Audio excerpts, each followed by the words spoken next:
সরকারি ঘোষণা অনুযায়ী আগামী বছরের ফেব্রুয়ারির প্রথমার্ধে ত্রয়োদশ জাতীয় সংসদ নির্বাচন অনুষ্ঠিত হবে। সরকার ঘোষিত সময় অনুযায়ী নির্বাচনের বাকি আর মাত্র 5 মাস। নির্বাচন সংশ্লিষ্টদের কাছ থেকে নানা প্রস্তুতির বার্তা শোনা গেলেও একটি অবাধ, সুষ্ঠু এবং গ্রহণযোগ্য নির্বাচন নিশ্চিত করতে পরিবেশ পরিস্থিতি তৈরি হয়েছে কিনা সে প্রশ্ন অনেকের মনে। সাম্প্রতিক সময়ে আমরা যেমনটি দেখতে পাচ্ছি, বেড়েছে রাজনৈতিক সহিংসতার ঘটনা, সেই সঙ্গে পাল্লা দিয়ে বাড়ছে মব সন্ত্রাসের ঘটনা এবং আইন শৃঙ্খলা পরিস্থিতির নিয়ন্ত্রণ সবচেয়ে বড় চ্যালেঞ্জ হয়ে দাঁড়িয়েছে। এই বাস্তবতায় অন্তর্বর্তী সরকার ইতিহাসের সেরা নির্বাচন আয়োজনের প্রত্যয় ব্যক্ত করেছেন। যদিও আগামী নির্বাচনকে সবচেয়ে ঝুঁকিপূর্ণ নির্বাচন বলছে খোদ নির্বাচন কমিশনই। অস্থির সময় অস্থির রাজনীতির প্রভাব নির্বাচনে কতটা পড়বে, এই প্রেক্ষাপটে আমাদের আজকের আলোচনা। দর্শক, আমি ফাইনাস জুই, সবাইকে আমন্ত্রণ জানিয়ে শুরু করছি দেশ টেলিভিশনের নিয়মিত আয়োজন দেশ সন্ধ্যা। আজকের আলোচনায় আমরা আমন্ত্রণ জানিয়েছি দুজন সম্মানিত অতিথিকে। চলুন একে একে পরিচিত হই। স্টুডিওতে আছেন কামাল উদ্দিন সবুজ, সম্পাদক দেশ রূপান্তর। সে সঙ্গে আরও আছেন শহীদুল ইসলাম মিন্টু, সম্পাদক বাংলানিউজ.com। দুজনকে আমন্ত্রণ জানাচ্ছি আজকের আলোচনায়।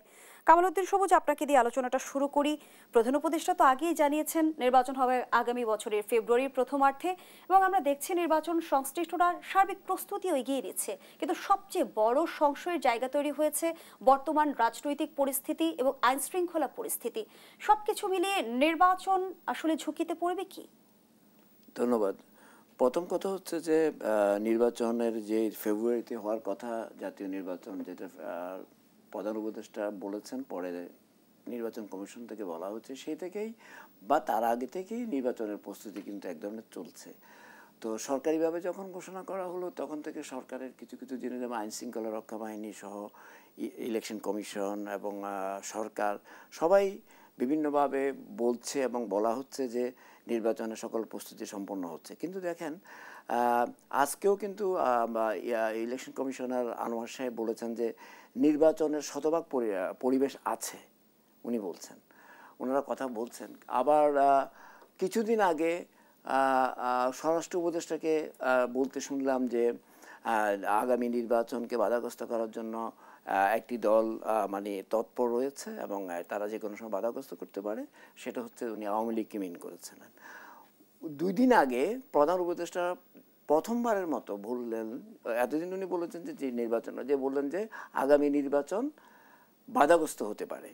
এটা কিন্তু উনি প্রথমবারের মতো বলেছেন। এখন প্রধান উপদেষ্টা হচ্ছে সরকার প্রধান এবং যিনি এই নির্বাচনটা পরিচালনা করবেন, যার নেতৃত্বে উনি যখন এটা বলেন, তাহলে আমাদের সেখানে শঙ্কিত হওয়ার কারণ আছে। এছাড়া আমরা তো বিভিন্ন আলামত দেখতে পাচ্ছি, সেটা তো আছে। কিন্তু প্রধান নির্বাচন কমিশন যখন অফিসিয়ালি বলেন, তখন তো শঙ্কার মাত্রাটা অনেক বেড়ে যায় এবং উনি বলতে গিয়ে বুঝাতে, তাহলে এই কথার ইন্টারপ্রিটেশনটা কী, এক একজন এক একভাবে বলতেন। আমার কাছে মনে হয় যে দুটো জিনিস হতে পারে। একটা হচ্ছে যে মনে করেন 5ই আগস্টের যেই মানে যে অভ্যুত্থান হলো, সেই অভ্যুত্থানের যেসব রাজনৈতিক দল যারা এখন নির্বাচনের জন্য প্রস্তুতি নিচ্ছে, তাদের মধ্যে যে মতবিরোধ দেখা যাচ্ছে, সেটা একটা ব্যাপার হতে পারে। যেমন বিভিন্ন বিষয় নিয়ে বিএনপি এক ধরনের অবস্থানে আছে, রাজনৈতিক দল 3টে দলের যদি কথা বলি, প্রধান বিএনপি একটা রাজনৈতিক আপনার অবস্থানে আছে, পিআর সহ শুরু করে বিভিন্ন ব্যাপারে, আবার আপনার সংস্কার প্রশ্নে এবং নানা প্রশ্নে। আরেকটা হচ্ছে যে এনসিপি এবং জামাত অন্য একটা ভিন্ন আরেকটা অবস্থানে আছে। এটা একটা হতে পারে যে এটা একটা ঝুঁকির কারণ হতে পারে। এটা যদি শেষ পর্যন্ত আগামী 5 মাস পরে যে নির্বাচনটা হবে, সেটার আগে যদি এই জিনিসগুলো সলভ করা না যায়, তাদের মধ্যে যদি এই যে মতদ্বৈধতা দেখা যাচ্ছে, সেটা যদি আরও প্রকট হয়ে ওঠে, তখন তো একটা মানে চিন্তার কারণ হয়ে দাঁড়ায়, একটা কথা। সেকেন্ডলি হচ্ছে যে আরেকটি হতে পারে, যেটা আমিও মনে করি, যে আপনি দেখেন গত কিছুদিন ধরে আওয়ামী লীগ আর বেশ কয়েকটি মিছিল বেরিয়েছে, ঢাকা সহ ঢাকার বাইরে দিনাজপুরে বেরিয়েছে, অন্যান্য জায়গায় বেরিয়েছে। এটা কিন্তু প্রথম কিছুদিন ছিল না। এটা তাহলে এই যে নির্বাচনের এই যে আগে যে ঢাকা শহরে যে আপনার এই যে আওয়ামী লীগ নিষিদ্ধ যাদের কার্যক্রম, তারা যে মিছিল বাইর করছে এবং মিছিল বাইর করতে পারছে, এটা তো আমি মনে করি তাদের এত সাহস থাকার কথা না। কিন্তু আমার মনে হয় সরকারের ভেতরেই বিভিন্ন তাদের কারো সহযোগিতা তারা এই কাজটা করছে। সেটা আমার কাছে মনে হয় কিন্তু সেটা প্রধান উপদেষ্টা প্রশাসনের সাম্প্রতিক কাছে সময়ে যেমনটি বললেন যে একটি গোষ্ঠী চাইছে না অন্তর্বর্তী সরকার নির্বাচন পর্যন্ত পৌঁছাক। হ্যাঁ, আমি সেই কথায় আসছি। তাইলে এই আলামতগুলি দেখেন, আমি যেটা বললাম যে ২ টা জায়গা থেকে সংকেত একটা, এবং দেখেন যখনই ওই যে আপনার ৫ই আগস্টের যারা স্টেক হোল্ডার ছিল যে অভ্যুত্থানে, তাদের মধ্যে যখন মানে মতের অমিল হচ্ছে, সেই জায়গাগুলিতে কিন্তু যাদেরকে আমরা ফেসিবাদী বলছি, আওয়ামী লীগ কিন্তু ঢুকছে, কিন্তু তারা মিছিলের মাধ্যমে ঢুকছে, তারা বিভিন্ন কোনো আন্দোলনের ভিতরে ঢুকে যাচ্ছে, এটা আমি আগেও বলেছি। এই যে তাদের কাজটা হচ্ছে যে এই আগামী নির্বাচনটা করতে না দেওয়া, তাহলে তাদের সফলতা। কারণ তারা জানে যে নর্মালি ব্যাক করতে পারা খুবই ডিফিকাল্ট। এই যে ব্যাক করার চেষ্টা করে, আবার দেখেন ইদানিং আমরা দেখতে পাচ্ছি জাতীয় পার্টির মাধ্যমে তাদের আবার মানে আপনার ফিরে আসার একটা পরিকল্পনা। প্রথম হলো সরাসরি পরিকল্পনা, এরপরে একটা রিফাইন্ড আওয়ামী লীগের নামে যেটা সোহেল তাজ সহ অনেকের দিয়ে করার চেষ্টা করছে, সেটাও মনে খুব একটা এখন মানে হালে পারি পায় নেই। এরপরে জাতীয় পার্টিকে দিয়ে করার চেষ্টা করা হচ্ছে, সেটা অনেকে মনে করেন, আমিও মনে করি। কাজেই এই যে বিষয়গুলি, এবং এটাও জানি যে আপনি কিছুদিন আগে পতিত যে প্রধানমন্ত্রী শেখ হাসিনার সঙ্গে এস আলমের যে বৈঠক হয়েছে, যেটা খুবই আলোচিত, যেখানে ২,৫০০ কোটি টাকার লেনদেন হয়েছে বলা হচ্ছে, এবং আরো ১,৫০০ কোটি টাকা দেওয়া হবে। তারই অনেক কিছু আলামত, আমরা যে মিছিল বলেন, বিভিন্ন জায়গায় যে ঝামেলা হচ্ছে, এগুলোর মধ্যে আওয়ামী লীগের লোকজন কোনো না কোনো ফর্মে আছে, তারা এই কাজগুলি করছে। এটা কাজই হচ্ছে যে বাংলাদেশকে অস্থিতিশীল করা। অস্থিতিশীলগুলোতে নির্বাচনটা হওয়া খুবই দুষ্কর হয়ে যাবে। আর এর মধ্যে যদি ফেসিবাদ বিরোধী যেই রাজনৈতিক দলগুলো আছে, তাদের মধ্যে যদি বড় ধরনের অনৈক্য দেখে, তাহলে তো আরও সুবিধা। তাহলে একদিক থেকে এটা একটা বড় বেনিফিট পেয়ে যাবে কিন্তু ফেসিবাদী শক্তি। তাহলে এটা তো বাংলাদেশের জন্য একটা মানে ভয়ঙ্কর একটা ব্যাপার হয়ে দাঁড়াবে। কারণ এত রক্তের বিনিময়ে, এতগুলি মানে প্রাণের বিনিময়ে যে বাংলাদেশ ৫ই আগস্ট একটা নতুন বাংলাদেশে আমরা পৌঁছালাম, যেখানে আমরা গণতন্ত্রের পুনরুত্থান চাচ্ছি, আমরা চাচ্ছি দেশের শান্তি শৃঙ্খলা ফিরে আসো, বাংলাদেশের স্বাধীনতা সার্বভৌমত্ব সেখানে সংহত হোক, সেই জায়গায় আবার চির ধরে যাচ্ছে।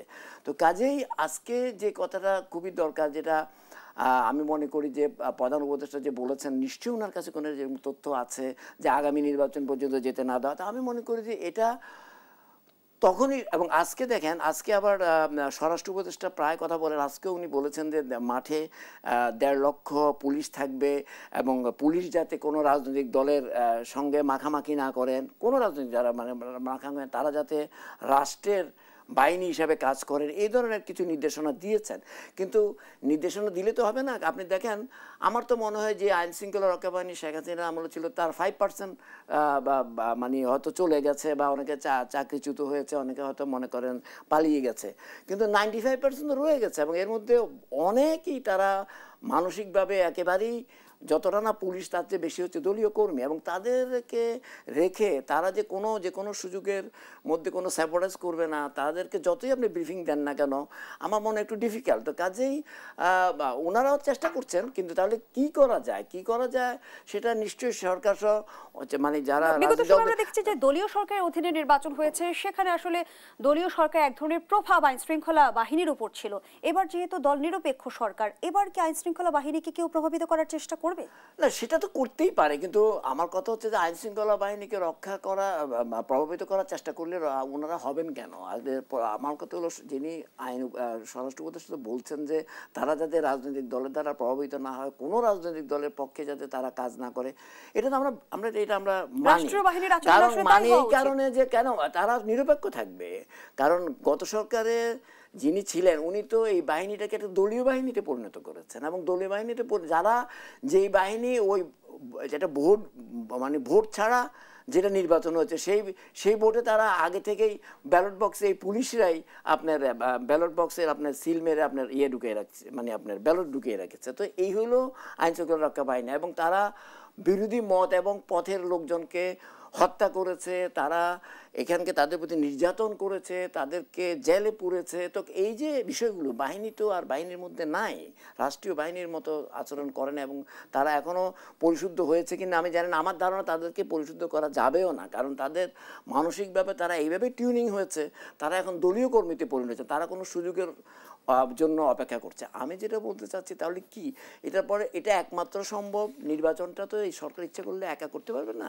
এই নির্বাচনটা সুস্থ এবং শান্তিপূর্ণ করতে হলে সবচেয়ে বড় দল বাংলাদেশ জাতীয়তাবাদী দলের হচ্ছে সবচেয়ে বড় দায়িত্ব। তাদেরকে একেবারে এটাকে মিন করতে হবে, সারা খালি নির্বাচনই করবে না, তাদেরকে আইন শৃঙ্খলা রক্ষা করার ব্যাপারে সহযোগিতা করতে হবে। তাদেরকে পুলিশ থেকে শুরু করে অন্যান্য রাষ্ট্রের যারা বিভিন্ন প্রশাসন থেকে শুরু করে তারা যাতে নিরপেক্ষ ভূমিকা পালন করে সেটা নিশ্চিত করার জন্য সেরকম চাপের মধ্যে রাখতে হবে।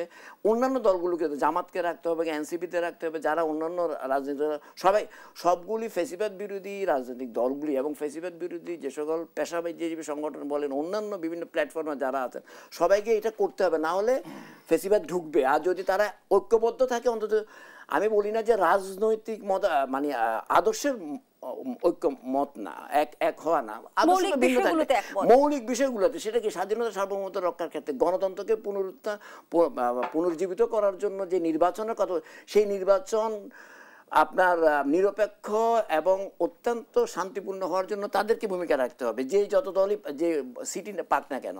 তারপরে হচ্ছে আপনাকে কেউ যাতে এখানে কোনো বিশৃঙ্খলা সৃষ্টি করে, ফেসিবাদী শক্তি যাতে বিশৃঙ্খলা সৃষ্টি করে দেশে অস্থিতিশীলতা নষ্ট তৈরি করতে না পারে, সেটার ব্যাপারে ঐক্যমত থাকতে হবে। এখানে ঐক্যমত থাকতে হবে যেন বাংলাদেশে ফেসিবাদের যাতে আর পুনরুত্থান না হয়। তাহলেই ওদের এখন যে রাজনীতিগুলো বিভিন্ন ইস্যুতে মতভেদ দেখা যাচ্ছে সেগুলো থাকুক, এটা আমি এটা গণতন্ত্রের সৌন্দর্যই মনে করি। কিন্তু একটা জায়গায় তারা কিন্তু বাট এই মৌলিক কতগুলি বিষয় যদি না থাকে, তাহলে দেখা যাবে যে আমি এটা চাইবো না, আমরা এটা কামনা করব না, নির্বাচনই তো তারা বন্ডুল করে দিতে চাইবে। তাদের অনেক টাকা আছে, তাদের দেশি বিদেশি বন্ধু আছে, তাদের বাংলাদেশকে স্থিতিশীল বাংলাদেশ চায় না এরকম আমাদের প্রতিবেশী রাষ্ট্রও আছে, এ দেশে তাদের দোসররাও আছে। ধন্যবাদ জানাচ্ছি। শহীদুল ইসলাম মিন্টু, ফেব্রুয়ারিতে নির্বাচন ঠেকানোর কোনো শক্তি পৃথিবীতে নেই, প্রধান উপদেষ্টার প্রেস সচিব এমনটি জানিয়েছেন। একটু জানতে চাই যে সাম্প্রতিক সময় আমরা দেখছি রাজনৈতিক সহিংসতা ও মব সন্ত্রাসের ঘটনা বেড়েছে, সেই সঙ্গে সবচেয়ে বড় চ্যালেঞ্জ হয়ে দাঁড়িয়েছে আইন শৃঙ্খলা পরিস্থিতি নিয়ন্ত্রণ। সরকারের সামনে কি চ্যালেঞ্জ দেখেন নির্বাচন আয়োজনে? ধন্যবাদ, অত্যন্ত গুরুত্বপূর্ণ একটি বিষয়ের অবতারণা করেছেন। আপনার এখানে আসার আগে আজকে তথ্য উপদেষ্টার সঙ্গে সম্পাদক পরিষদের একটা বৈঠক ছিল, সাংবাদিক নেতৃবৃন্দ এবং সম্পাদক, বিভিন্ন পত্রিকা, অনলাইন এবং টেলিভিশনের হেডদের সঙ্গে। সেখানে যে অনেকগুলো আলোচনা হয়েছে, যে বিষয়গুলো এখানে একটু আমি শেয়ার করতে চাই। নির্বাচন, আমি মনে করি যে নির্বাচনের হবে কি হবে না, এই যে সংশয়, এই সংশয় সৃষ্টি হচ্ছে একটা ন্যারেটিভ, একটা বয়ান তৈরি করা হচ্ছে যাতে নির্বাচন না হয়। আমি মনে করি এখান থেকে বেরিয়ে আসা দরকার। আমরা কিছুদিন আগে দেখেছি যে মির্জা ফখরুল ইসলাম আলমগীর বলেছেন যে নির্বাচন নিয়ে কোনো সংশয় দেখছি না, তার মানে তার মধ্যে একটা আত্মপ্রত্যয় তৈরি হয়েছে। এবং আমরা যদি দেখি বিভিন্ন ফেসবুক বা বিভিন্ন পেজে নির্বাচন নিয়ে সংশয় তৈরি হচ্ছে। এখন মূলধারার গণমাধ্যমে, যেমন দেশ টিভিতে যদি আমরা বলি যে সংশয়, আমি এর সঙ্গে একমত নই। সবুজ ভাই যে ধরনের সংশয় দেখেছেন, আমি বলছি মির্জা ফখরুল তো আবার সাম্প্রতিক সময়ে এমনটিও জানালেন যে সরকারের ভেতরে একটি অংশ চাইছে না যে গণতন্ত্রের পক্ষের শক্তি ক্ষমতায় আসুক, নির্বাচন বানচালের ষড়যন্ত্র হচ্ছে। উনি এটাকে সতর্ক করেছেন, উনি কিন্তু সংশয় ছড়াই দেননি, উনি কিন্তু দৃপ্ত মানে প্রত্যয় ব্যক্ত করেছেন। আবার যেটা বলছেন, আবার যদি বলি যে প্রধান উপদেষ্টা যেটা বলেছেন, সেই বলাগুলো কিন্তু এখন ওনার জন্য সঠিক নয়। উনি যদি এরকম কিছু জেনেও থাকেন, প্রকাশ্যে বলাটা ওনার জন্য যৌক্তিক না, কারণ উনি নির্বাচনের রোডম্যাপ ঘোষণা করে দিচ্ছেন। দেশ এবং জাতি এখন নির্বাচনের রোডম্যাপে পৌঁছে গেছে। এখন যদি সরকারের ভেতর থেকে কেউ এরকম কথা বলে, তাহলে তাদের উদ্দেশ্য নিয়ে প্রশ্ন দেখা দেয়। আমি বলছি যে সারা দেশ আজকে 17 বছর ধরে নির্বাচন উন্মুখে আছে। শেখ হাসিনার আমলে তিনবার মানুষ ভোট দিতে পারে না। এখন সরকার নিজেই ঘোষণা করলেন যে ফেব্রুয়ারিতে নির্বাচন। এখন যদি আবার বলে যে ভেতরের শক্তি রয়েছে, তাহলে এই সংশয় নিয়ে তো ওনার নির্বাচনের রোডম্যাপে দাঁড়ানো ঠিক হয়নি, যাওয়া ঠিক হয়নি। বরং এটা পরিকল্পিতভাবে যারা ফ্যাসিস্ট আছে তাদেরকে মানে এস্টাবলিশ করার জন্য এরকম একটা প্রচারণা মিডিয়ার মাধ্যমে হোক বা সরকারের অংশ থেকে হোক, এটা হচ্ছে। এইটা বরং আমাদের পুরোপুরি এখান থেকে সরে আসা উচিত, কারণ জাতি এখন উন্মুখ হয়ে আছে ভোটের জন্য। ইতিমধ্যে কিন্তু আমরা দেখেছি জামাতের নায়েবে আমির প্রশ্ন তুলেছেন যে এত বড় নির্বাচন আয়োজনে সরকার ট্যাকেল করতে পারবে কিনা, সরকারের সক্ষমতা নিয়ে কি প্রশ্ন উঠছে? শোনেন, বিষয়টা হচ্ছে কি, জামাত ইসলাম বা এনসিপির চাওয়া, তারা নির্বাচন চাচ্ছে কিনা সেটা নিয়ে তো অনেক আগে থেকে প্রশ্ন আছে। কারণ তারা বলতেছে যে আমাদের পিয়ার পদ্ধতির সংস্কার চাই, সংস্কারের মাধ্যমে পিয়ার পদ্ধতি আসতে হবে। কেউ চাচ্ছে আগের সংস্কার, কেউ চাচ্ছে আগে জুলাই সনদ, কেউ চাচ্ছে আগে বিচার। তাহলে এটা একটা দীর্ঘ প্রক্রিয়া, এটা কিন্তু আইনি প্রক্রিয়া এবং দীর্ঘদিনের হতে থাকবে। কিন্তু তার মধ্যে এইটাকে দিয়ে আপনি নির্বাচন আটকে দেবেন, এটা হতে পারে না। জামাতের টার্গেটটা কি, এটা কিন্তু এখন বুঝতে হবে। জামাতের টার্গেট হচ্ছে যে জামাত ইসলাম কিংবা এনসিপি এই জাতীয় দল কিন্তু মূল ধারার রাজনীতির সঙ্গে মিশে থেকে রাজনীতি করে আসছে। এনসিপি নতুন রাজনৈতিক দল, বৈষম্য বিরোধী যে আন্দোলন, মূল নেতৃত্ব তাদের নেতৃত্বে হয়েছে, কিন্তু এখন তারা সরকারের অংশ হয়ে গেছে, বিভিন্ন সরকারের বিভিন্ন পদে বসে আছেন। যদি সরকার নির্বাচিত সরকার হয় তারা কিন্তু এই পদগুলোতে থাকতে পারবে না, ফলে তারা কিন্তু সুবিধা বঞ্চিত হবে, ফলে তারা কিন্তু নির্বাচন বিলম্বিত করে এই সুযোগটা নিতে যাবে তাদের পদে থাকার জন্য। ফলে তারা নির্বাচন বিলম্বিত করার যেসব প্রক্রিয়া আছে, একবার পিআর আনবে, একবার সংস্কার আনবে, একবার জুলাই সনদ আনবে, এনে নির্বাচনকে বিলম্বিত করার চেষ্টা করবে। যে কারণে তারা এই কথায় বারবার বলতেছে যে সরকারের সক্ষমতা নেই ইত্যাদি ইত্যাদি। আমরা দেখেছি যে তত্ত্বাবধায়ক সরকারের সময় 3 মাসে লতিফুর রহমান সরকার, শাহাবুদ্দিন সরকার 3 মাসে নির্বাচন করে চলে গেছে। আজকে 12 মাস হয়ে গেছে, 12 মাস 13 মাসে পড়েছে। কেন পারবে না? অবশ্যই পারবে। এই সংশয় তৈরি করা হচ্ছে নির্বাচন পিছিয়ে দেওয়ার ষড়যন্ত্র হিসেবে, যার অংশ হিসেবে আমি মনে করি যে ক্রমশ দিনকে দিন যে পরিস্থিতি আপনি বলতেছেন, যেটা আসলে সম্ভব না, যে এখানে আবার দোসরদের আবির্ভাব হবে, নানা সংশয় ছড়ানো হচ্ছে। এর কোনো সুযোগ বাংলাদেশে আর নাই। যারা 5 আগস্ট ঘটাতে পারে তারা সবই করতে পারে। ফলে আবার জামায়াত এনসিপির দাবির পেছনে নির্বাচন বিলম্বের এক ধরনের চেষ্টা রয়েছে। অবশ্যই আমি সেটা রাজনৈতিক বিশ্লেষকরা আবার বিষয়টাকে ভিন্নভাবে দেখছে, যে আমাদের নির্বাচনের আগে আসন ভাগাভাগির এক ধরনের হিসেব নিকেশ চলে। সে বিষয়ে আলোচনা আসতে চাই বিরতির পর। দর্শক, দেশ সন্ধ্যার এই পর্যায়ে একটা বিরতি নিচ্ছি, সাথেই থাকুন।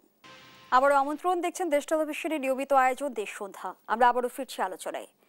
তৌহিদুল ইসলাম মিন্টু, যে প্রশ্নটি রেখে বিরতিতে গিয়েছিলাম, বর্তমান সময়ে রাজনৈতিক দলগুলোর নির্বাচন কেন্দ্রিক যে দাবি দেখছি, তার পেছনে আসন ভাগাভাগির কোনো হিসেব নিকেশ আছে কি?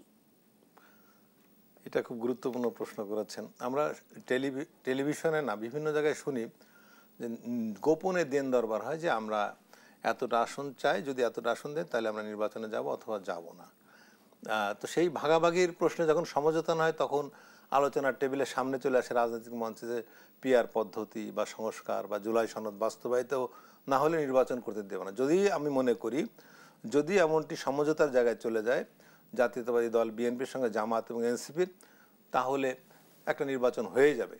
কিন্তু আমি যেটা জানি যে জামাত বা বিএনপি বা এনসিপি যাই চাক, বিএনপির শীর্ষ নেতৃত্ব এই ভাগাভাগি সমঝোতায় যেতে আগ্রহী নয়। এই কারণে নয় যে তাহলে তো সেই আপনার 1-11 পরবর্তী যে 3টে নির্বাচন হয়েছে, একই ধরনের একটা প্যাটার্নের নির্বাচন হবে, একটা পাতানো নির্বাচন, যেটা হচ্ছে যে পরবর্তী সময় বিভিন্ন দেশে, আন্তর্জাতিক বিশ্বে এই নির্বাচনটা একটা মানে গ্রহণযোগ্য নির্বাচন হবে না।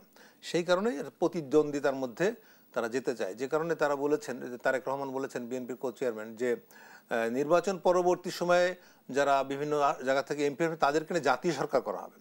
কিন্তু এনসিপি ও জাতীয় পার্টি এদের দাবি আছে আগে জাতীয় সরকারের একটা গোপন সমঝোতা করে ফেলা, যেটা কিন্তু বিএনপি চাচ্ছে না।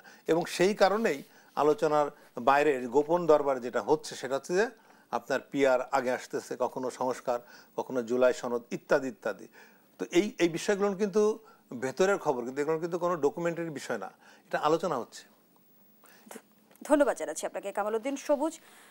আমরা দেখি যে জোটের তৎপরতা বাড়ে, সেই জায়গা থেকে বর্তমান সময় আমরা যেমনটি দেখলাম যে জোটবদ্ধ হলেও দলীয় প্রতীকে নির্বাচন করতে হবে, আরপিওতে এমন বিধান যুক্ত হচ্ছে। জোটের সমীকরণ এবার পাল্টে যাবে কি না? কথাটা হচ্ছে যে মনে করেন একটা ঝুঁকি তো আছে, সেটা হচ্ছে যে যদি জোটবদ্ধভাবে নির্বাচন করলে, যদি মনে করেন জুনায়েদ সাকির দল বিএনপির সঙ্গে ইয়াতে আছে, মানে জোটে আছে, এখন না ওনার তো ভিন্ন দল, উনি যদি বিএনপি থেকে যদি জোটের মানে অ্যারেঞ্জমেন্টের মধ্যে ওনাকে যদি নমিনেশন দেওয়া হয়, তাহলে উনি ধানের শীষ ব্যবহার করতে পারবেন না, ওনার যে প্রতীক এটা সেটা ব্যবহার করতে হবে। এখানে একটা ঝুঁকি, এটা একটা ঝুঁকিটা হচ্ছে এটা যে যখন উনি তার নিজের প্রতীকে দাঁড়াবেন, ওই এলাকায় বা উনি বা যে কেউ যাদের সঙ্গে সিটের যে সমঝোতাগুলি হবে আর কি, মানে মানে অ্যালায়েন্সের মধ্যে যারা থাকে, তখন তারা তো ওখানে যার যার এলাকায় অনেক পরিচিত, মনে করেন বিএনপি হিসেবে পরিচিত, তারা ভিন্ন একটা মার্কা নিয়ে হয়তো দাঁড়াবে, দলের প্রতীক পাবে না, দলের মানে পাবে না। তখন ওখানে কিন্তু একটা বড় ধরনের চ্যালেঞ্জের মুখোমুখি হতে পারে, এবং আমার ধারণা হবেও। ইন দ্যাট কেস জোট থেকে যাকে নমিনেট করা হলো সে নির্বাচিত নাও হতে পারে, সেই সংখ্যাটা রয়ে যায়। এটা হলো একটা কথা। আর একটা কথা হচ্ছে যে এখানে একটা একদম স্পষ্ট বিষয়টা হচ্ছে যে বিএনপির সঙ্গে যারা দলের মধ্যে আছে, মানে জোটের মধ্যে আছে, এদের কোনো দলেরই, একটি দলও নাই যে কোনো দলেরই এভাবে নির্বাচন করে বিএনপির সমর্থন ছাড়া, বিএনপির ভোটের সমর্থন ছাড়া কাউকে নির্বাচিত হয়ে আসার মতো একজন নেতাও আছে বলে আমার কাছে মনে হয় না। আমার কাছে মনে হয়। তাহলে ইন্ডিয়াকে তাহলে কীভাবে তারা তাহলে সংসদে যাবে? তাহলে সেই বিএনপির সঙ্গে এমন একটা আরপিওদের মাধ্যমে যেটা বললেন যে প্রতীক ব্যবহার করা যায়, তাহলে এমনভাবে করতে হবে যে মনে করেন বিএনপির যে, আমি জানি না সেটা এখনও তো ইলেকশন বাকি আছে, এখন নানা জিনিস হতে পারে, এমনটা হইতে পারে যে বিএনপি যারা মনে করেন সেখানে সম্ভাব্য ক্যান্ডিডেট বা যারা যে জনপ্রিয় ক্যান্ডিডেট তাকে বলে দেওয়া হলো তাকে তোমরা নির্বাচন তোমরা ওনার পক্ষে কাজ করো। কিন্তু স্বতন্ত্রদের কিভাবে ঠেকাবে? না, আসতেছি, এটা একটা হইতে পারে, কিন্তু তারপরেও ঝুঁকি থেকে যায় এই কথাটা অনেকে নাও তো মানতে পারে, না মেনে সে স্বতন্ত্র দাঁড়িয়ে গেল, তখন কি দাঁড়াবে? বা তাহলে ঝুঁকিটা থেকেই যায়।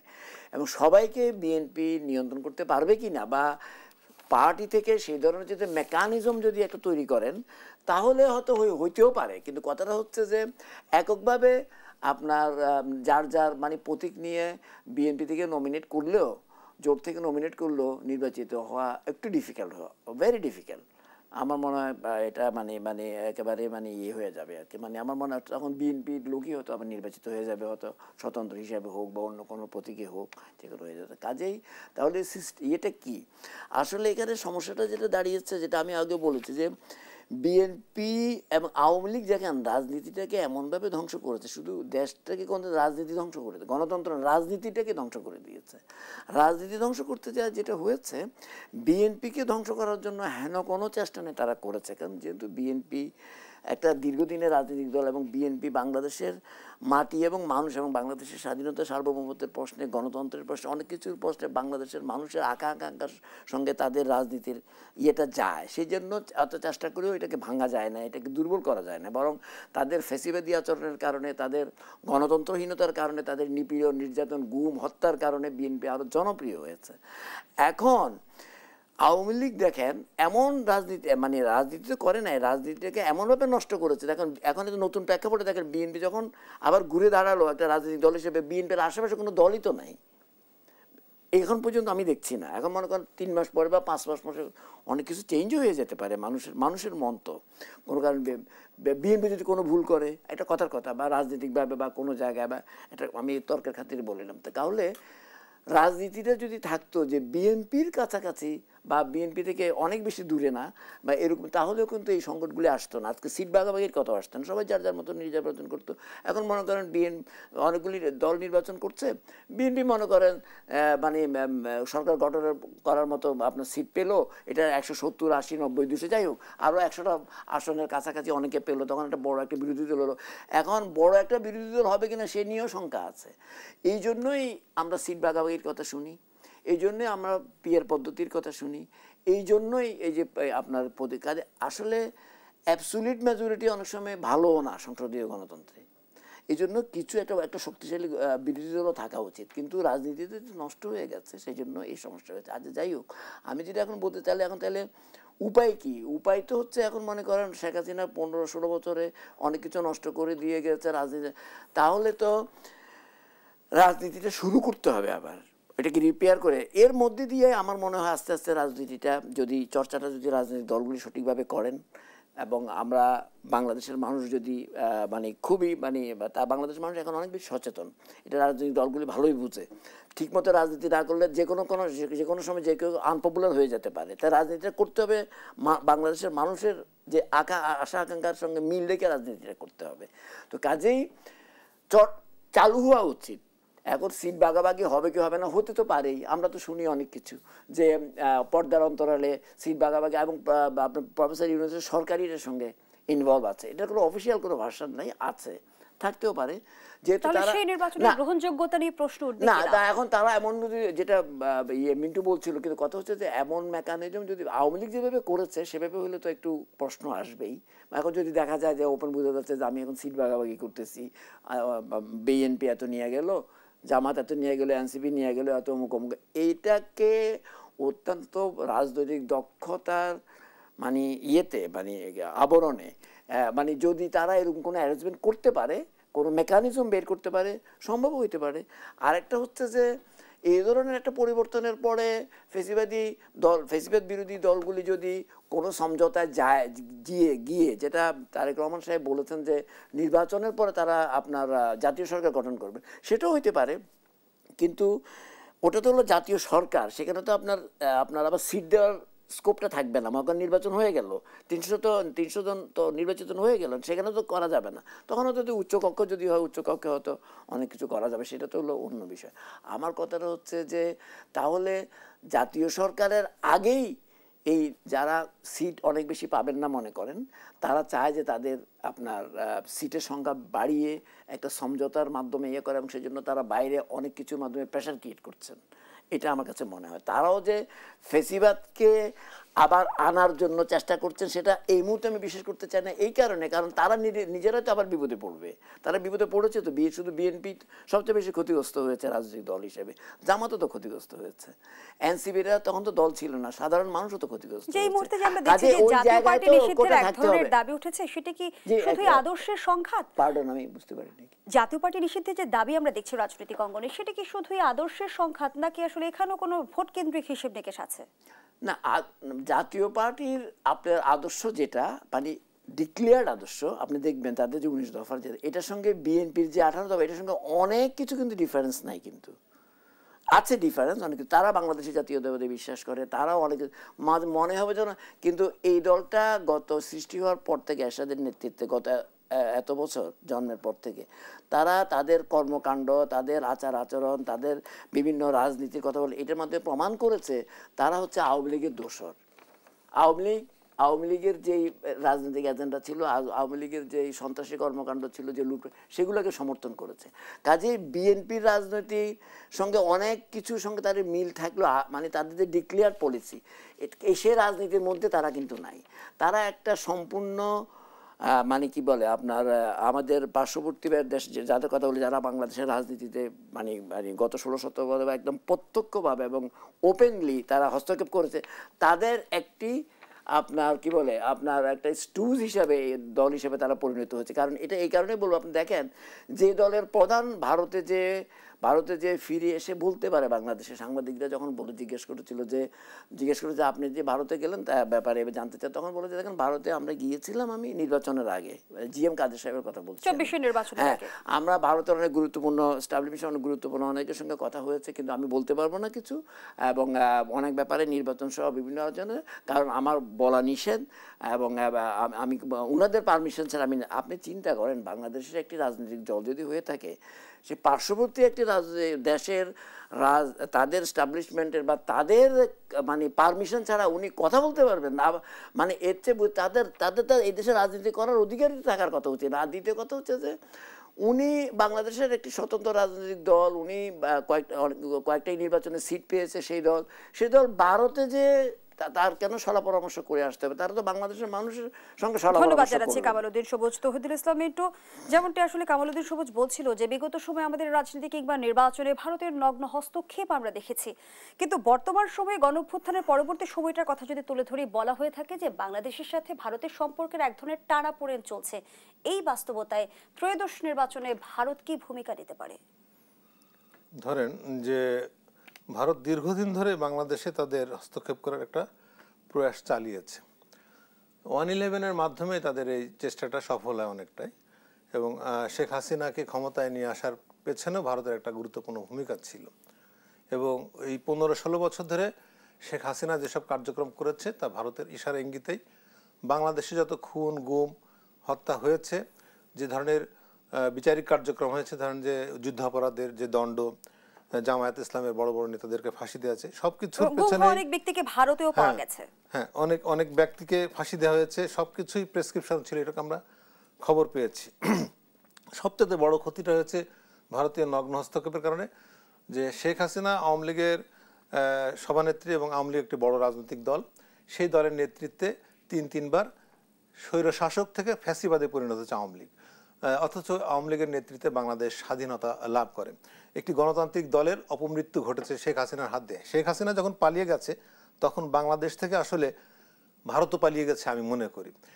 কিন্তু এই পলাতক শেখ হাসিনার সঙ্গে ধরেন যে ভারত তার ফিরে আসার একটা চেষ্টা চালাচ্ছে, যে কারণে এখন নানা ধরনের উস্কানিমূলক কর্মকাণ্ড তারা পরিচালনা করছে। এবং যারা এখানে আওয়ামী লীগের নেতাকর্মীরা রয়েছে তাদেরকে আমরা একটু আগে শুনলাম যে এস আলম সাহেবের কাছ থেকে আওয়ামী লীগ 25,000 কোটি টাকা নিয়েছে, 2,500 কোটি টাকা, এবং আরো টাকা দেওয়ার কথা আছে, আরো যে ফান্ড দিয়ে সেখানে তাদের নেতাকর্মীদেরকে তারা তো আর মারা যায় না, বাংলাদেশে যারা আওয়ামী লীগের নেতাকর্মীরা রয়েছে এরা হচ্ছে পোড় খাওয়া আওয়ামী লীগার, আর যারা সুবিধাভোগী শহর খেয়েছে তারা কিন্তু পালিয়ে যে জীবন রক্ষা পেয়েছে অথবা কেউ জেলখানায় রয়েছে।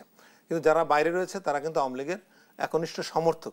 এতগুলো মানুষ, এই সমর্থক গোষ্ঠী কোথায় যাবে? এদেরকে কিন্তু এখন প্ররোচিত করা হচ্ছে নানাভাবে এই সরকারের বিরুদ্ধে। তারা এমনিতেই সরকারের বিরুদ্ধে ক্ষুব্ধ, বিএনপির প্রতি ক্ষুব্ধ, জামাত ইসলামের প্রতি ক্ষুব্ধ, কিন্তু তাদের বিষয়টা তারা বোঝে না যে শেখ হাসিনা কি ক্ষতিটা দেশের করেছে। তিনটে নির্বাচনী ব্যবস্থাকে ধ্বংস করে দিয়েছে। তত্ত্বাবধায়ক সরকার ব্যবস্থা শেখ হাসিনার আন্দোলনের ফসল ছিল, কিন্তু উনি যখন দীর্ঘস্থায়ী করতে যে ক্ষমতা, সেই প্রেসক্রিপশন ছিল ইন্ডিয়ান প্রেসক্রিপশন। সেই কারণে তিনি তত্ত্বাবধায়ক সরকার বাতিল করিয়েছেন, করে 14 সালে নির্বাচন করেছেন, একপাক্ষিক নির্বাচন, যেটাই 151 জন এমপি বিনা ভোটে নির্বাচিত হয়েছেন। 18 সালের ভোট, সেখানেও রাতের ভোট। 24 সালের ভোট, সে অভিনব ভোট। এই যে 3টে ভোট আমরা দেখলাম, এবং প্রায় 5 কোটি ভোটার নতুন করে ভোট দিতে পারে না। এই যে ধ্বংস করে দিয়েছে গণতন্ত্রের মানে কফিনে পেরেক ঠুকে দিয়েছে শেখ হাসিনা, যে কারণে তাকে তার পাপ নিয়ে ইন্ডিয়াতে পালিয়ে যেতে হচ্ছে। সেই যাদের দোসর ছিলেন, যাদের দোসর হয়ে গিয়েছিলেন, তাদের ঘরে যে এখন আশ্রয় নিয়েছেন, এবং পালিয়ে যাওয়ার পরে কিন্তু ইন্ডিয়া বসে নেই, তারা তাদের তৎপরতা চালাচ্ছে এদেশে। এই যে আমি বললাম যে একনিষ্ঠ আওয়ামী লীগারদের প্ররোচিত করছে নানাভাবে। কিন্তু আমি মনে করি সরকার যদি সরকার যদি আরেকটু শক্ত হয়, প্রশাসন যদি শক্ত হয়, তাহলে কিন্তু এদের কিন্তু পার পেয়ে যাওয়ার সুযোগ না। আমরা দেখছি এরা করছে, কিন্তু পরক্ষণে ধরা পড়ে যাচ্ছে, এবং নানাভাবেই সেই সব বিষয়গুলো থেকে তারা আটকে যাচ্ছে। নির্বাচনের কথা বলছিলেন আপনি, তৌহিদুল ইসলাম মিন্টু। বিনা প্রতিদ্বন্দ্বিতায় নির্বাচন ঠেকাতে যে আসলে একক প্রার্থী থাকবে সেখানে না ভোট রাখার সিদ্ধান্ত নিয়েছে নির্বাচন কমিশন। না ভোটের সংযোজনে নির্বাচন কতটা প্রতিদ্বন্দ্বিতাপূর্ণ হতে যাচ্ছে সে প্রশ্ন আপনার কাছে রেখে আবারও বিরতিতে যেতে চাই। দর্শক, দেশ সন্ধ্যার এই পর্যায়ে আবারও বিরতি নিচ্ছি, সাথেই থাকুন। আবারও আমন্ত্রণ, দেখছেন দেশ সন্ধ্যা। আমরা আবারও ফিরছি আলোচনায়। তৌহিদুল ইসলাম মিন্টু, যে আলোচনায় আমরা ছিলাম, বিনা প্রতিদ্বন্দ্বিতায় নির্বাচন ঠেকাতে যে আসলে একক প্রার্থী থাকবে সেখানে না ভোট রাখার সিদ্ধান্ত নিয়েছে নির্বাচন কমিশন। কিন্তু আমার প্রশ্ন হলো, নির্বাচন কতটা প্রতিদ্বন্দ্বিতাপূর্ণ হতে যাচ্ছে? কামালউদ্দিন সবুজ আগের অংশে তুলে ধরছিল যে বিএনপির কাছাকাছি অবস্থানেও কোনো রাজনৈতিক দল নেই। ধন্যবাদ। প্রথমত বাংলাদেশ এখন নির্বাচনের রোড ম্যাপে উঠে গেছে, ট্রেনে উঠে গেছে। কোনো আসনে প্রার্থী থাকবে না এমনটি আসলে ভাবাই যায় না। বিএনপির প্রার্থী যদি ধরেন, বিএনপি প্রার্থী দিল, তাকে পছন্দ করলো না, বিপরীতে কেউ না ভোট দেবে অন্যকে, এই সুযোগটা রাখা একটা ভালো কাজ হয়েছে গণতন্ত্রের জন্য। যে দুইজন বা জামাত একজন প্রার্থী দিল, তাকেও কেউ পছন্দ করলো না, বা আর একজন স্বতন্ত্র দাঁড়ালো, তাকেও কেউ পছন্দ করলো না। না ভোট সব আসনে থাকছে না, যেখানে একক প্রার্থী থাকছে সেখানে থাকছে। তাহলে সেটা তো বিকল্প একটা সুযোগ থাকলো, ওই লোকটা আমি ভোট দেবো না, আমি নাতে। কিন্তু এমনও তো হতে পারে যে 5 জন প্রার্থী থাকলো, আমার কাউকেই পছন্দ হচ্ছে না, আর দিলাম না, না ভোট জিতে গেল, তাহলে ওই আসনটা তো আবারও, সেখানে তো না ভোটের অপশন থাকছে না। 5 জন প্রার্থী থাকলো না, তাহলে তো ভোটটা হলো। আর যদি একজন প্রার্থী থাকে তাহলে না ভোট হলো তো, কিন্তু ভোটারের ভোট দেবার সুযোগটা তো থাকছে না। থাকছে, ওই যে না ভোট দিল সে। না ভোট তো একক আসনের, যেখানে যে আসনে একক প্রার্থী থাকবে সেখানে থাকছে, সব আসনে তো থাকছে না, 300 আসনে তো থাকছে না, 300 আসনে থাকছে না। তো একক প্রার্থী যেখানে আছে সেখানে থাকাটা তো যৌক্তিক, সেটাই ঠিক আছে, যাতে একক প্রার্থী হয়ে কেউ যেন পার না পেয়ে যায়। কারণ আমরা দেখছি যে 2018 সালে যে নির্বাচন হলো, না 14 সালে যে নির্বাচন হলো, আপনার খেয়াল আছে যে 351টা আসনে বিনা প্রতিদ্বন্দ্বিতা জিতে গেছে না? এই সুযোগটা বন্ধ করার জন্য এই না ভোটের অপশনটা। সেখানে আমার আপনার কাছে প্রশ্ন, এখন আমরা ধরে নিলাম কোনো আসনে একই দল থেকে কাউকে মনোনয়ন দেওয়া হলো, আরো 4 জন স্বতন্ত্র দাঁড়ালো, সেই 5 জনের কাউকে ভোটারের পছন্দ হলো না, সেই ভোটারের জন্য তো কোনো অপশন থাকছে না। সেই ক্ষেত্রে আপনি বলতে পারেন সেখানে না ভোট রাখার যৌক্তিকতা ছিল। আমি মনে করি যে এটা রাখা ঠিক বা উচিত, এখনো সুযোগ থাকলে সেটা করা উচিত। ধন্যবাদ জানাচ্ছি আপনাকে কামালউদ্দিন সবুজ। না ভোট, এই যে আমরা দেখছি যে একক প্রার্থীর আসনে রাখা হচ্ছে, বাকি আসনগুলোতে রাখা হচ্ছে না, এই বিষয়টাকে আপনি কিভাবে দেখছেন? না, বিষয়টা হচ্ছে যে একক প্রার্থীর ওখানে রাখা হচ্ছে, মানে একক প্রার্থীর ওখানে না রাখা হলে তো মনে করেন উনি তো আনকন্টেস্টেড জিতে গেল, একক প্রার্থী কোনো প্রার্থী নেই, ডিক্লেয়ার হয়ে গেল না। যদিও এটা সম্ভাবনা মনে খুবই কম আমার ধারণা আর কি, যাই হোক। কিন্তু কথাটা হচ্ছে যে এই না ভোট রাখলে অসুবিধা তো আমি দেখি না। যদি না ভোট যদি জিতে যায়, তাহলে কি হবে, আবার হয়তো নির্বাচন হবে, সেখানে অসুবিধা তো নাই সেখানে। আমার কথা হচ্ছে যে একক কথাটা হলো যে নির্বাচনটাকে প্রতিদ্বন্দ্বিতামূলক করতে হবে, সেই জন্য হয়তো এই অপশন রাখা হচ্ছে। আর এটাও একটা দেখা যে লোক দাঁড়িয়েছে যে একক প্রার্থীর ক্ষেত্রে, সেখানে আসলে আপনার মানে ইয়ে মানুষের মানে অ্যাটিটিউডটা কি, কনস্টিটিউয়েন্সির অ্যাটিটিউডটা কি, সেটা আর কি। সেটা আমার মনে হয় খুব বেশি জায়গা খুঁজে পাওয়া যাবে না, মনে হয় পাওয়া গেলেও একেবারেই মানে একেবারে নমিনাল কতগুলি জায়গা খুঁজে। আপনি কি মনে করেন যে 300 আসনে এরকম 100 আসনে এক প্রার্থী দাঁড়াবে, একজন দাঁড়াবে বা আমার তো মনে হয় না এরকম। আমি এটা মনে করছি না আর কি। যেমনটি আমরা জানতে পেরেছি, বর্তমান অন্তর্বর্তী সরকার সংবিধানের অধীনে গঠিত হয়েছে। সংবিধানের অধীনে গঠিত কোনো সরকার রাষ্ট্রীয় ক্ষমতা ব্যবহার করে বিদ্যমান সংবিধানের স্থলে নতুন সাংবিধানিক ব্যবস্থা প্রবর্তন করলে সেটি বিপ্লব নয় বরং কু হিসেবে গণ্য হবে বলে জানিয়েছে বিএনপি। জুলাই সনদ বাস্তবায়ন নিয়ে জাতীয় ঐকমত্য কমিশনে দলটি চিঠি দিয়ে এমন মতামত ব্যক্ত করেছে। সাংবিধানিক কোনো পরিবর্তনের আলোচনা চলছে কি? না, আমার না, প্রশ্নটা হচ্ছে কি আবার বলেন তো। যেমনটি বিএনপির তরফ থেকে বলা হয়েছে যে নতুন কোনো সাংবিধানিক ব্যবস্থা প্রবর্তন করলে সেটি বিপ্লব নয়, মানে সরকার গঠনের ক্ষেত্রে সরকার যদি কোনো নতুন সাংবিধানিক ব্যবস্থা প্রবর্তন করে, যেমন ধরুন জুলাই সনদ কোনো সাংবিধানিক ভাবে করবে, আচ্ছা, তখন তারপর প্রশ্নটা কি ছিল? যেমনটি বিএনপির তরফ থেকে বলছে যে এটি আসলে কু হিসেবে বিবেচিত হবে। সরকারের তরফ থেকে এমন কোন আলোচনা চলছে কি? বিএনপির এই সতর্ক বার্তা কি উদ্দেশ্যে? না, এটা প্রথমটা হচ্ছে যে আলোচনা হয়তো আছে। আলোচনাটা এরকম যে, কারণ বিএনপি তো চায় যে জুলাই সনদ বা এমন যে সংস্কারগুলি 84 যে সংস্কার, এটার মধ্যে তো একটু জুলাই এটাও আছে। এই সংস্কারগুলোর বেশিরভাগই তারা আগামী সংসদের মাধ্যমে করতে চায়, মানে এটাকে ভ্যালিডেট করতে চায়। কিন্তু জামাত এবং এনসিপি চায় যে জুলাই সনদ এটা আগেই সাংবিধানিকভাবে সংবিধানের পার্ট হয়ে যাক, মানে সেই মানে আইনগত ভিত্তিটা আর কি। তো কাজেই এটা আপনার এটা যদি করে, হ্যাঁ, এটার মধ্যে তো আসলে ব্যাপারটা হচ্ছে যে এটার মধ্যে তো কিছু চেয়েও সবচেয়ে বড় কথা হচ্ছে যে এটা যদি আপনি করেন তাহলে তো আপনার অনেক কিছুই প্রশ্ন উত্থাপিত হবে যে তাহলে এই জুলাই সনদ সহ এই কাজগুলি যদি আমরা করতে পারি আইনি মানে ছাড়া, সংসদ ছাড়া এবং ছাড়া, তাহলে আমরা অন্য অনেক কিছু তো করতে পারি। তখন আবার নতুন কতগুলো ইস্যুস চলে আসবে। অন্তর্বর্তী সরকার বিদ্যমান সংবিধানের অধীনেই শপথ নিয়েছে, সেই জায়গা থেকে সরকার যদি নতুন সাংবিধানিক ব্যবস্থা প্রবর্তন করে সেক্ষেত্রে নিশ্চয়ই সরকারের বৈধতা নিয়েও তো প্রশ্ন উঠতে পারে সামনের দিনে আসতেছে। কারণ সরকার যে এখন যারা সরকার পরিচালিত করছেন তারা কিন্তু এটা বিপ্লবের মাধ্যমে, এটা আপনার অভ্যুত্থানের মাধ্যমে হলেও তারা কিন্তু সাংবিধানিকভাবে আপনি কিন্তু শপথ গ্রহণ করেছে। সেই জন্যই বিএনপি এই কথাটা বলছে। কাজে তারা মনে করে যে আপনার এর মধ্যে দিয়ে যদি অন্য কোনো আপনার সাংবিধানিক ঘটে তাহলে সেটা আমার মনে হয় তারা মনে করে যে সেটা বাংলাদেশের যে অবস্থা এখন আছে সেটাকে আরও জটিল করে তুলবে এবং সেটা নির্বাচনের সমস্যা হবে এবং অন্যান্য অনেক যে সংস্কার এবং অন্যান্য অনেক নানা বিষয় সেগুলোর মধ্যে এটা নানা ধরনের বাধা তৈরি করবে এবং নানা ধরনের প্রশ্নবিদ্ধ করবে এবং সেই কারণেই তারা এটা কুর মতো মনে করেন আর কি। এবং একটা কু হয়ে গেলে যেমন মনে করেন আগের যে সব কিছু বাতিল হয়ে যায়, এই সব কিছু অনেক কিছু বাতিল হয়ে যেতে পারে এবং সেটার মধ্যে সেটা বিএনপি শুধু না, বাংলাদেশের অনেক কিছু ক্ষতিগ্রস্ত হয়ে যেতে পারে। সেই জন্য তারা এই ধরনের আশঙ্কা প্রকাশ করছে বলে আমার ধারণা। ধন্যবাদ জানাচ্ছি তৌহিদুল ইসলাম মিন্টু। রাজনৈতিক দলের কর্মসূচিকে মব বলা যাবে না, মব আর রাজনৈতিক কর্মসূচি দুটোর মধ্যে পার্থক্য বুঝতে হবে, এমন মন্তব্য করেছেন উপদেষ্টা আসিফ মাহমুদ সজীব ভূঁইয়া। বর্তমান সময়ে আমরা রাজনৈতিক সহিংসতা যেমন দেখছি যে উদ্বেগজনক হারে বাড়ছে, সেই সঙ্গে পাল্লা দিয়ে বাড়ছে মব সন্ত্রাস। নিয়ন্ত্রণ কেন করা যাচ্ছে না? খুব গুরুত্বপূর্ণ কথা বলেছেন যে রাজনৈতিক কর্মসূচিকে মবের সঙ্গে গুলিয়ে ফেলা যাবে না। আমরা দেখছি যে ইস্যু কোনটা, একটা দাবি বা একটা আন্দোলন, তার একটা ধারাবাহিকতা আছে। ধরেন যে বুয়েটের ছাত্ররা আন্দোলন করতে করতে হঠাৎ করেই রাস্তায় ব্যারিকেড দিয়ে দিল, তাদের কোনো ঘোষণা নেই, এটা কিন্তু আন্দোলনের ধারাবাহিকতা রক্ষা হলো না। তাহলে উদ্দেশ্য কিন্তু অন্যরকম হয়ে যায়। আপনি প্রথমে আন্দোলন করলেন, একদিন মিছিল করলেন, একজন ঘোষণা দিলেন যে আমরা ওখানে মিটিং করব, একদিন বুয়েট বন্ধ ঘোষণা করলেন, স্ট্রাইক করলেন, কিন্তু রাজপথে যখন আপনি পুরো ব্লক করে দিলেন তার উদ্দেশ্য তো ভিন্ন মাত্রায় চলে যায়। এটা রাজনৈতিক কর্মসূচি। কিন্তু দেখা যাচ্ছে আপনি ওখান থেকে দাঁড়িয়ে পুলিশকে ইট ছোড়া শুরু করে দিলেন এবং এই সময় ছাত্রলীগের ছেলেরা, নিষিদ্ধ ঘোষিত আওয়ামী লীগের কর্মীরা ওই বুয়েটের ছাত্রদের সঙ্গে মিশে পুলিশকে এমনভাবে ইট ছোড়া শুরু করলো যে পুলিশও পাল্টা টিয়ার সেল মারলো বা গুলি করলো, তখন পুলিশের ঘাড়ে দায় চাপবে।